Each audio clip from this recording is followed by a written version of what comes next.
All right, this is part 2 of our buyer series. You know, buyers have a lot of questions when they're buying a home. They do. And so this is going to answer some of those questions when you find the right house that you're really interested in making an offer. There are several things to consider when you're making an offer on a home. Obviously, we're going to help you with the number. The price is the biggest thing, right? That's what most people focus on. So we'll look at the comps.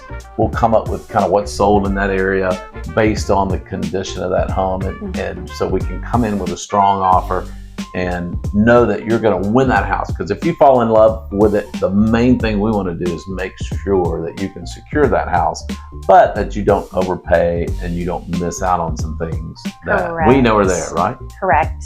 And price is not the only thing that's important. We want to talk to you about terms, a close date, what's the best loan product that's going to be beneficial to the seller and to you. So there's a lot of factors that we will sit down and we'll just kind of walk through all of those scenarios and come up with the best offer. Yeah, price isn't always the only thing. So the terms of the contract, as Anna mentioned, could be, you know, how long you're going to give the seller to stay in the house after you close. It's customary here in the South to give people 1 or 2 days or even more sometimes. I'm a big proponent of getting the deed at the closing table and taking possession, but I know that doesn't always happen. All right, so next step, my offer's accepted. Yay! We get to celebrate. Yeah, the first thing is we get to call and say, hey, guess what? Yes. Your offer's been accepted and we're excited for you. That next step then is to sit down and say, make sure we get a copy of the contract to your lender, because that's when that day is going to start, because we've only got so many days until closing. And then we want to get that inspection over with. That's right. So there are dates and days in the contract that are very important. And that is why we have a great team that helps us stay on track of those. And we are communicating with you of when things need to get ordered. We're communicating with your lender. We're communicating with the other agent on the other side as far as them communicating with the seller. So there's a kind of a whole process that goes on, but we keep you informed. But yes, making that phone call that their offer has been accepted is pretty fun. We like doing that. That's the best part of the job. That is a good part. So closing costs are always kind of an enigma to some people, because they just kind of think closing costs in a whole. But there's actually 2 sides to closing costs, right? We have a lot of people say, well, they pay all the closing costs.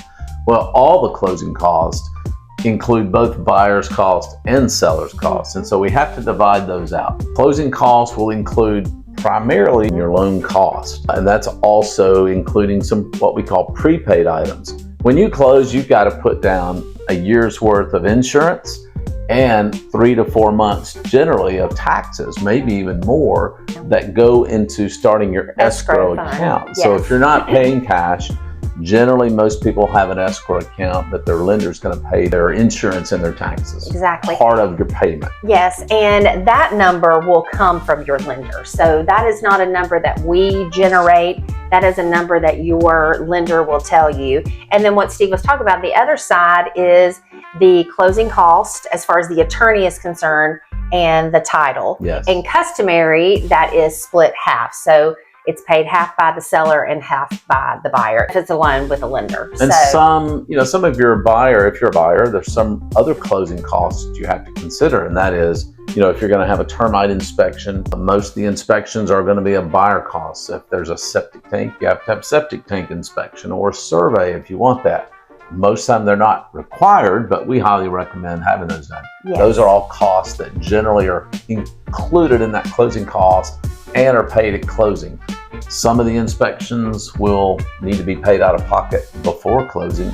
So, for all those questions, we're happy to sit down and walk through with all of our buyers to know exactly what they're going to have out of pocket. Yes, because you hear this and you're like, oh my gosh, there's so many things I don't have to remember. No, you don't. That's what we're here for. That's right. So when it's time for the home inspection, we tell you. When it's time for the septic inspection, we'll tell you. When it's time for the survey and the appraisal to be ordered, those are the things that we will just kind of hold your hand and walk alongside you. That's right. And we have all those vendors that we use routinely, and so we can share those and help you with that process. All right, so here's the question, can I back out? Something is awful with the home inspection. Something happened with my money. Yeah. Like I lost my job. Like there's something that happened. What can we do if our buyer has put a contract in? Well, we want to give as many protections as we can for the buyer. And again, these are all negotiable based on what the seller's temperament is, but generally you're going to have a few contingencies in there. You're going to have a home inspection contingency. So it says in the contract, hey, I have the right to inspect the house. In Alabama, we are a buyer beware state, so the buyer is responsible for that. We generally don't do seller disclosures, so it's up to the buyer to inspect the home to make sure it is in the condition that they think it is going in. Right. So that contingency does allow you, if you're not comfortable with the condition of the home, to request to be released from the contract. So you can't just walk away. We do have to have a mutual agreement signed by both parties saying, hey, as per the contract, I didn't care for the condition of the home. There were some things on the home inspection that I didn't like. Or if we ask the seller to make those repairs and they refuse to do that or don't want to do that, again, it becomes a negotiation and you can get out of the contract, typically if they release it. Yes. Or if you want to release it. And then there's a couple others. There's a financing contingency. Yep. So if you weren't able to get your loan due to other circumstances, yeah. or if the appraisal, if the house does not appraise for what the sales price is, there's also that contingency as well, right, that you would be able to back out of the contract. And again, those are things that we can work through. If, say it's an appraisal issue, that's something we can speak to the seller's agent about and see if we can come to a mutual understanding. If not, again, you can back out of the contract. So that poses another question about the earnest money. I'll talk a little bit about earnest money and like what that is, because a lot of people think that $1,000 just kind of goes into oblivion. Where does it actually go? Well, earnest money is basically a good faith deposit that you are earnestly, as a buyer, going to pursue the purchase of a home, knowing that you have those contingencies in there. So with the contingencies, it does protect the buyer and their earnest money if they meet all those requirements, if they do their home inspections within the time frame, if they have the appraisal, if they do additional inspections within the time frame spelled out in the contract. Then you have the option to request a mutual release and get your earnest money back. And we word that in the contract that way. So just keep in mind that, from a buyer standpoint, this is not money that you're just going to lose if things don't work out. Now, on the other hand, when it does work out, that earnest money deposit is credited to you at the closing kind of as a dual deposit. Yeah, yes. It's on your side of the closing ledger, and you'll get that credit at closing. Okay, so we've been in situations where there's been multiple offers, right, and our buyer loves this house. This is the one they've been waiting on, and we want to make a strong offer. So I know during the COVID time, people were waiving all of their contingencies. No home inspection, no appraisal, nothing. Nobody was doing anything. That's right. So in today's market, would you recommend that?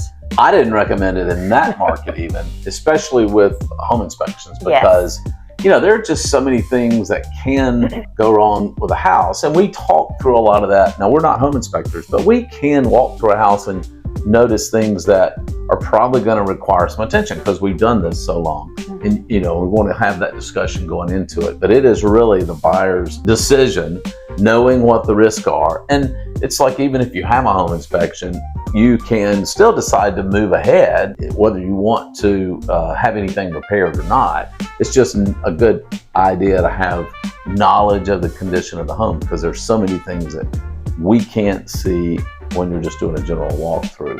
And so I don't recommend doing that, but that is an option that you can waive all of those inspections if it is that house that you want and that's important to the seller. So a home warranty is a level of protection for the major systems of the house. Yes. They are not like a catch-all policy. They're very good. We work with some great home warranty companies, and it is what it is. It is a protection over some of those major systems. Now, who's going to pay for it? That's really another negotiation in the contract. You'll see on the contract, there's a box whether the buyer or the seller is going to do that. A lot of times we ask the seller to provide that, especially on older homes. It gives the buyer some level of confidence that the house is going to be protected if your fridge dies in the first 6 months of owning that home. But again, keep in mind, it is a negotiable item. It's not necessary. It is a nice thing to have because you can get repairs made by contractors that the home warranty companies use, generally for a small fee, like $75 service fee, $75 to $100 generally is a fee that they'll charge just them to come out and assess that and then make that repair. Yeah, and that's something we can talk about and recommend certain home warranty companies and let you look at brochures and kind of pick what you want if that's the route you want to go. Okay, so we know buyers have a lot of questions, and we've been doing this for a really long time, and so we know that we can help you from the first-time home buyer to the seasoned home buyer. That's right. All these questions come up because there's new contracts, new rules when people move from out of state, and Steve and I are here to walk alongside you and help you with any questions that you have. If you are looking to purchase a home in this area in Birmingham, Hoover, we would love to help you. Anna's right. We would love to help you. We can kind of walk you through the process all the time that you're under contract and before, obviously. And don't forget to subscribe to our YouTube channel.